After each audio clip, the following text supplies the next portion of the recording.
O my goodness! என்னோட செட்டிநாட்டு pepper chicken நல்லெண்ணெய் நிறைய விட்டு, ஓ மை குட்னஸ், நிறைய நல்லெண்ணெய் விட்டு இது செய்திருக்கிறேன். பத்தாததுக்கு நானே இதுக்குரிய மசாலா எல்லாம் வீட்டிலேயே அரைச்சி, எதுவுமே ஆர்டிஃபிஷியலாக போடல, எல்லா ஸ்பைசஸுமே நானே அரைச்சி போட்டு செய்த மை ஃபேவரட் சிக்கன்.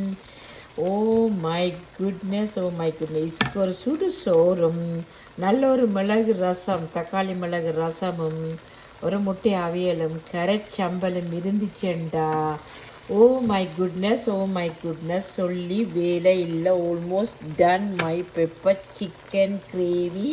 அதுவும் சொல்லிவிடும், இந்த ஃப்ளேவர் வந்து செட்டிநாட்டு ஃப்ளேவர் ரெண்டும் ஆல்மோஸ்ட் டன். இது கொஞ்சம் கடைசியாக தேசிக்காய் அப்படி விட்டுட்டு அந்த சாப்பாட்டை என்ஜாய் பண்ணி பிள்ளைகளோட இருந்து சாப்பிட போகிறேன். நீங்களும் இதே மாதிரி உங்களுக்கு செய்து சாப்பிடணும் போல ஃபீல் இருந்தால் கடையில் வாங்காமல் வீட்டிலேயே நல்ல வடிவாக செய்து, அதே பிள்ளைகளுக்கு பிடிக்கும். ஏனெண்டா அம்மா செய்த சாப்பாடு ஹெல்த்தியானது. நான் வேறு எந்த நல்ல இது எண்ணெயும் முடியல, நல்லெண்ணெய் மட்டும்தான் விட்டு செய்கிறேன். பாருங்கள், சோறுக்கு ரைஸுக்கு தான் இப்போ வெயிட் பண்ணுறேன். ரைஸு முடிஞ்சு ஒரு ரசமும் சூப்பராக வச்சுட்டேன்டா, யம்மி. தேங்க்யூ. இதே மாதிரி நீங்களும் செய்து என்ஜாய் பண்ணி சாப்பிடுங்க. தேங்க்யூ ஃபார் வாட்சிங்.